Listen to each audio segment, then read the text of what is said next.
We've got a very special guest joining us for an extra edition of Boy Green Daily, talking about some New York Jets, of course, and all the craziness happening there in Movember. All the details coming up. Boy Green Daily, a special edition, starts now. I'm going to lose my gosh darn bananas. Boy Green Daily starts now. Zoinks! Boy Green Daily, Boy Green Daily, Boy Green Daily. Let's go!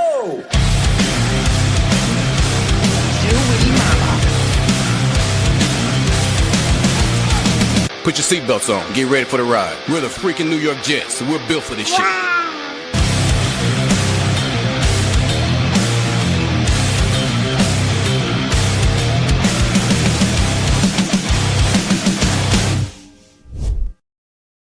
Booyah! What's going on, baby? I'm Paul Eston Jr., a.k.a. Boy Green. I'm the New York Jets digital reporter for Heavy.com. Welcome to Boy Green Daily, a daily New York Jets video show, also available wherever you find your podcast. We got a special guest. It's a bonus edition of Boy Green Daily, baby, and let's bring him in. He's a three-time Pro Bowler, one of the best in the business, and a handsome podcast host at that, too. Let's bring him in. It's the legendary Taylor Lewan, baby. What's up, Taylor? Paul, hey, listen, I know there's not a live studio audience in front of us right now, but what an introduction. You did the whole thing, and then it showed me your intro. Buddy, incredible. Oh, wow. Did you edit that whole thing yourself? No, I've got people. You've got people. I've got people. Question. That was a dumb question. I'm sorry for saying that. No, that's dude. Seriously, that's unbelievable. Can I? Before we get started, this might be messed up. Sure. Can I ask you a question? Oh, sure. All right. How old are you? I am 32. You're 32, and I'm assuming you've been a Jets fan since you were born, correct? Yeah. Yep, that's correct. How do you do it? You know, Taylor, I get that question every time. I went to the sandwich shop the other day, and I'm getting it in, and they go, Jets fan, how do you do it? And I get that same question. And I'm like, man, you want to know what?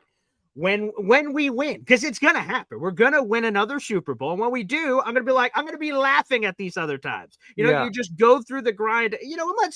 Being a Chiefs fan, Super Bowl again, that must suck. Just winning over and over again must get boring. My life is exhilarating every time. Yeah. I'm skirting the line of life and death on a day-to-day basis, Taylor. Yeah, you live in a world of hell and hope, dude. It's just one or the other. That's the two H's, man. That is it. And I love it. Like Mike Greenberg and ESPN and Get Up. Oh yeah, he's a Jets fan. Obviously, he plays a completely unbiased game. But he grew up in New York, and it's just like hearing y'all talk. It's brutal. It is absolutely brutal. And now you guys trade everybody away. And it's like, we know it's not this year, but how about the next 3 years? Like, once again, we're living in the world of hope. Yeah, that's right. And they've done this a few times. Jamal Adams, they traded for a bunch of picks before. They've traded a bunch of Keyshawn Johnson, another one of those ESPN guys from back in the day. They traded him for a bunch of picks before. But this time, definitely it's going to work out. Definitely not the first time I've ever said that this time for sure. But Taylor, give me your perspective. My job was on the ground for the trade deadline. Sauce Gardner, Quinnen Williams, they're all over the place. What was your perspective on all that craziness? It's very interesting. Obviously, if you're making this big of a trade, you guys are saying Aaron Glenn is our guy, and we want our culture to be established by this man. So there's two trains of thought when I look at Juice or Sauce and Quinnen Williams leaving that area because they've been big pillars for you guys.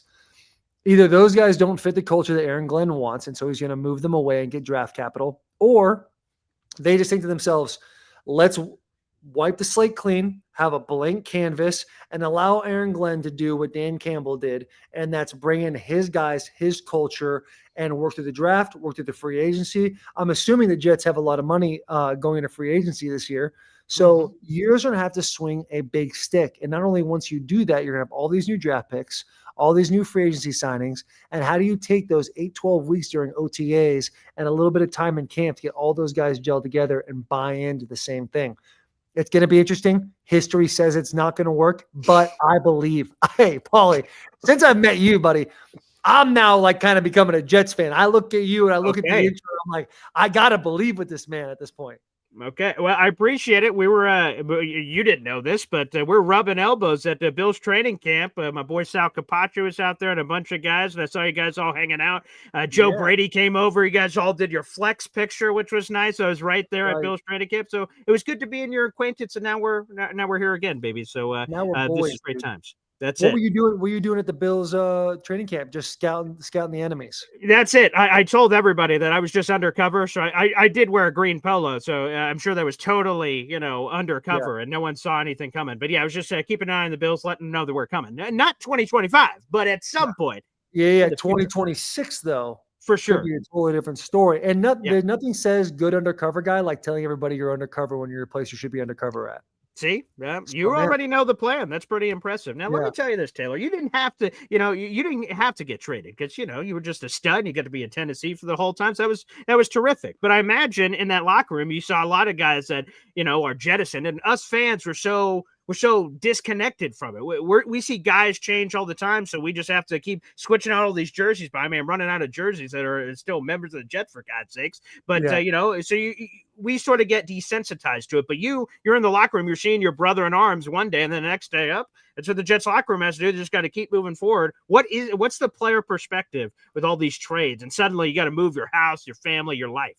Right. And you are correct. I never had to deal with that. And it was always something that came in the line, like in this time of year.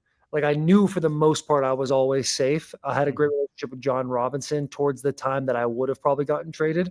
And so I would ask him sometimes, hey man, have you ever got any calls? Have you got any calls about me? Have you humored anything? And he's like, we get calls about everybody. And he would just stare up at the distance. I'd be like, oh damn, I could go at any moment. I never really dealt with like a big trade happening that the Jets just did with Williams and Sauce.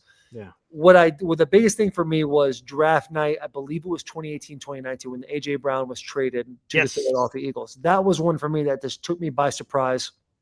Titans made a big mistake trying to get rid of a guy that was already proven the league, top receiver in the league, and then drafting a guy that's like, he'll be the same thing.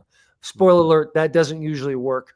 There's a lot of things like for me, if I was traded from the Tennessee Titans when I was playing, I would have been heartbroken because I established a relationship, established a family, was a part of a team that won 5 games in their first 2 years, and then was really, at least in my opinion, a part of like a big piece of why we're having so much success now. I was really proud of what we were able to build and be a part of that. So I would have been really hurt by the situation. But there's other guys, they'll get in and they'll be happy. They'll want out. I don't know if Sauce or Williams, they felt that type of way. But if you are in a position that the Jets are, as a player, losing sucks. It's the worst feeling in the world. You get to this time of year and guys are more talking about what they're going to do at Cabo San Lucas or Cancun other than chasing a playoff. That's just kind of the reality. So these guys are now put into a new place, not so much Quentin Williams, but Sauce is going to a spot where it's like you're part of a team, even though they look bad against the Steelers last week, the Indianapolis Colts are very much contenders. So it'll be exciting to see. I'm sure he's re-energized. And then for the Jets, like, buddy, the name of the game is hope at this point, right? And like this is the most exciting part of our lives right now as us being Jet fans. There's no question about it. Again, we're speaking with Taylor Gashdarn Lewan, baby, multi-time Pro Bowler, superstar extraordinary, and podcast host. Also, we could be talking we don't need a reason for us to continue this friendship that's been birthed here, but of course, we'll talk about a special partnership, Taylor, that you have cooking as well. We'll get to that here in just a minute. What do you think about this Jets offensive line? They got 2 bookend tackles, Armand Membu, Olumui Wafashanu. They got 2 guys here that we feel good about. They're going to be protecting whoever the hell's going to be playing quarterback for the next decade. What do you think about this line? Well, I think Justin Fields been under pressure more than any. He's the second most pressured quarterback in the entire NFL. So as a whole, probably not a good move. But then you look into like that's easier to look at a stat and be like, all right, this offensive line must be terrible. And really, it's like, okay, other than Garrett Wilson and scheme going on, you have a quarterback, Justin Fields, who's mostly using his leg other than his arm. Mm-hmm. It's early to tell. I think I love your 2 tackles. Your left tackle, the one from Penn State, was it Fasano? Yeah, Olumuyiwa Fashanu. So we said it the exact same way. He was at the combine, and I was able to watch him. Beautiful feet, very strong guy. Loved his bend in his knees, and it wasn't at the hips. Like, I'm really excited to watch him as he develops in the future. It's just about you guys need to figure out a team. You guys are similar to the Titans in a way. It's like there's so many holes. It's like, hey, Taylor, tell me about Cam Ward. I love to tell you about Cam Ward. Put guys around him so I can give a proper evaluation. Now, his offensive line, I know they've spent a lot of time together and they've played consistent snaps. It's going to take, who's your quarterback going to be next year? Are you going to get somebody with Garrett Wilson as well? Are you guys going to be able to establish a run game? Who's your OC going to be? Are we going to keep the same guy? So it'll be interesting to see. It's too early to tell, but you guys definitely have the pieces of all the parts of the Jets. Am I the most concerned about the offensive line? No, I'm not. I hope that gives the Jets fans a little more hope in that category. That's it. We are over on the over-under Vegas set before the show on the word hope being utilized. So, Taylor, thank you for your contributions to that. And, Taylor, one last one, and then, like I said, we'll get into the partnership here. You know, I play the Madden video game, and all of a sudden I get an injury of the O-line. I'm like, no problem. Edit player, left tackle, left guard, right guard. No problem. Bing, boom, bam. Let's roll. I imagine it's a little more difficult than that in reality, and that's what happened to the Jets. Right before the year, Elijah Tucker goes down, another season-ending injury, and they tell Joe Tippett, hey, buddy, it's time to learn some right guard, and they kick him over there. So I don't know if you had to do any positional flipping around during your career as being such a stalwart and superstar and whatnot, but how difficult is that? Because like I said, for the video game fans, you know, left tackle, right tackle, it's all the same to us. What's it to you guys? What is the, you know, difficulties of going from like left tackle to left guard? What's the difference? Right. I think it depends on the player a lot of times. Like you look at a guy like Jack Conklin, who I played with for a few years. He's now at the Cleveland Browns. He was a left tackle at Michigan State. He got drafted to the Tennessee Titans and moved to right tackle. Seamless transition for him. Hard effort guy, didn't care where he played as long as he was able to play. And I think he did a great job of switching stances. Now, take a guy like me, I am without a doubt the definition of a one-trick pony. I could literally only play left tackle. If you put me on the right side, I go into that undrafted cut guy, barely making a 53-man roster category. It's that dramatic of a difference for me that it was so incredibly uncomfortable. It felt like eating and writing with your opposite hand. It is, for me, extremely difficult. But you look at a guy like Joe Alt, right? He plays left tackle at Notre Dame, gets drafted by the Chargers, moves over to the right tackle. Seems like he's doing all right. I got to talk to Joe Alt at the Combine the same year we were just talking about a little bit ago. He was very concerned about that transition, but he was able to make it work, and he's played a little left this year before the season-ending injury. So it always depends on the guy. As far as Madden goes, if you were playing with the Titans and I was on that team and you want to move me over to right, enjoy the video game because you'd be giving up 50 sacks a game if it was me playing at right tackle. I truly was awful. My rookie year, when I got drafted the Titans, I don't know why the Titans would ever take me. They have Michael Roos, who's been there for 10 years. Then you got Michael Orr, who movie The Blind Side. He's playing right tackle. So I go in there, I'm like, why are these guys taking me? I'm happy to be taken as high as I am, but I don't understand it. I go in during camp. I'm playing every position except for center.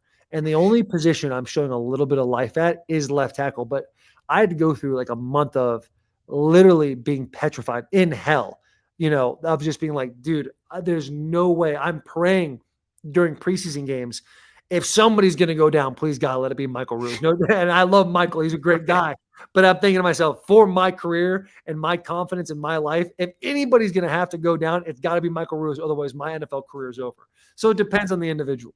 And things ended up working out pretty well for Taylor Lewan. Let's talk about this partnership with Gillette. Each November, men everywhere grow out their mustaches in support of Movember, the world's largest nonprofit dedicated to men's health. For the second year, Gillette is teaming up with Movember as the official grooming partner to raise awareness and funds for one of the most pressing men's health issues, that is prostate cancer.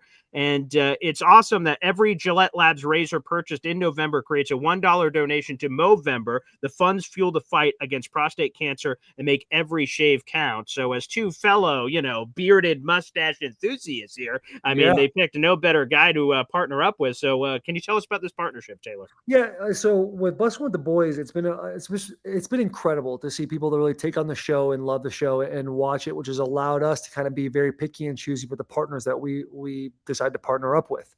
And when Gillette came and called and said, hey, we're doing this thing with Movember, would you guys be interested in doing it? It's like, oh, absolutely. Because you see this little ferret on the top of my lip. Like, this has been a hope and dream of mine since I was 8 years old. I used to have a little mustache pen on my finger. Now it is a tattoo that I got when I was 17.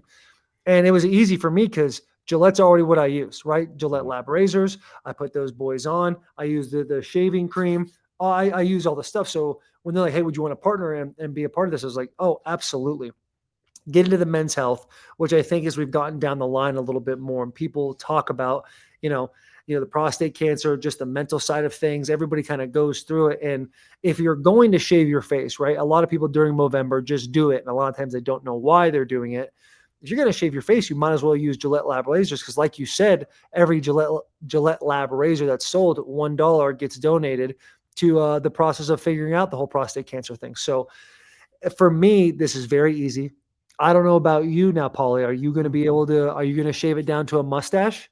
I think that's something I've never pulled off, Taylor. But throughout this conversation, my confidence has started to build here, and I think Okay. I can. I can be a poor man's Taylor Lewan. Yeah. Do you now listen? Do you do a lot of like grooming? Because I know a lot of people. Yes. For me, it's a hope. Of course. It's a prayer every single time. I just kind of use the Gillette razor and then I pray to God with the scissors on the side.